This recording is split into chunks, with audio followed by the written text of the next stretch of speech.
Halo teman-teman, ketemu lagi di Mas Aryo Channel, terus belajar terus tumbuh.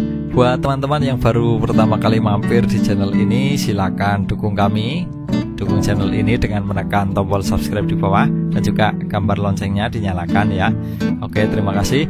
Nah, buat teman-teman yang lagi punya rencana untuk mengajukan pinjaman atau mengajukan hutang, berikut ini ada beberapa fakta teman-teman seputar hutang dan seputar pinjaman yang menurut saya sangat penting dan teman-teman harus tahu sebelum mengajukan hutang. Pelajari dulu, simak dulu fakta-fakta berikut ini.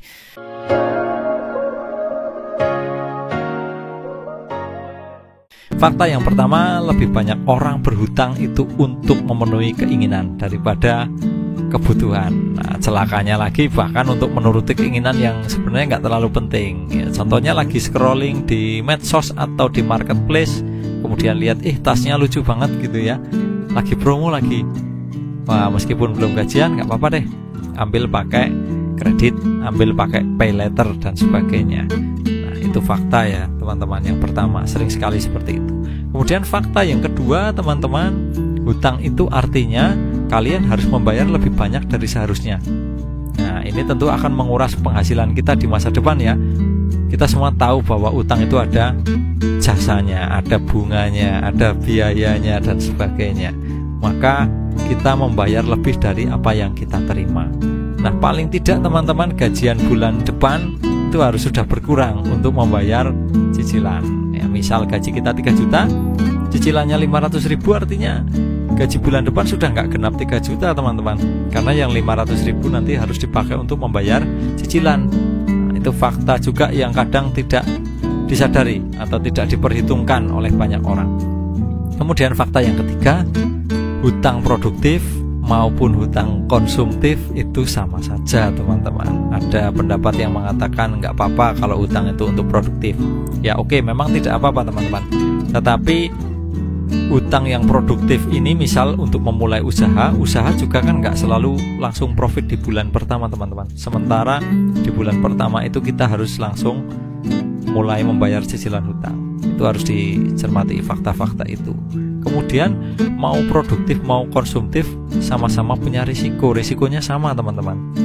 Kemudian juga sama-sama harus dibayar pada waktunya.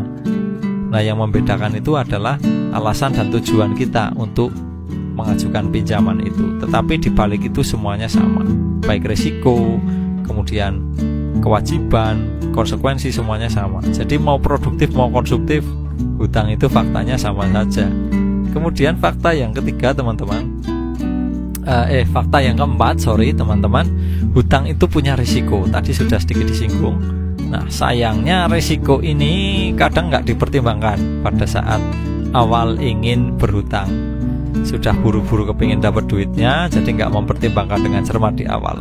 Bahkan kebanyakan orang justru overconfidence, sangat percaya diri, terlalu percaya diri, merasa berani, nanti bisa lah bayar kalau hanya cicilan segitu. Misal kayak tadi, cicilan hanya 500.000, gampang lah, gaji kita kan 3 juta misalnya, seperti itu, masih ada 2,5 lagi.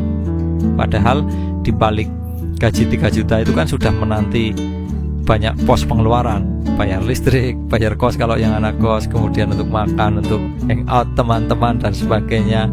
Nah, itu kadang nggak jadi pertimbangan, dan itu juga fakta yang terjadi di masyarakat sekitar kita teman-teman. Kemudian fakta yang kelima tentang hutang, seringkali hutang ini sebenarnya bukan merupakan solusi satu-satunya pada saat itu, merupakan solusi keuangan satu-satunya pada saat itu. Tapi karena ya mau gimana lagi, yang paling gampang itu kan mendapatkan uang dengan hutang. Dengan pinjol itu cukup foto dengan KTP, udah ditransfer ke rekening. Jadi seolah-olah nggak punya pilihan lain, atau menempatkan dirinya sendiri pada kondisi tidak punya pilihan lain. Itu faktanya teman-teman, fakta yang kelima. Kemudian fakta yang keenam, itu nggak sedikit orang yang justru kehilangan lebih banyak dengan terlilit hutang. Itu ya, punya hutang 10 juta, kemudian karena ada kesulitan untuk membayar, bunganya berlipat dan akhirnya harus kehilangan lebih banyak dari apa yang pernah dulu ia terima gitu loh. Bahkan kehilangan keluarga karena nggak harmonis lagi dengan pasangannya, misal seperti itu. Kemudian jadi secara psikis juga terganggu.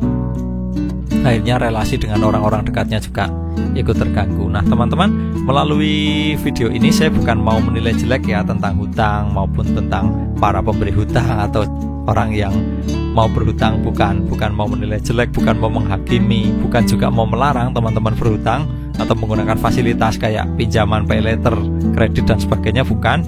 Tetapi saya cuma mau menyampaikan bahwa hutang itu harus benar-benar direncanakan, harus benar-benar dipertimbangkan, dikelola juga dengan cermat dan juga bijaksana. Karena utang itu kewajiban, dan setiap kewajiban itu membawa konsekuensi di kemudian hari yang harus kalian tanggung.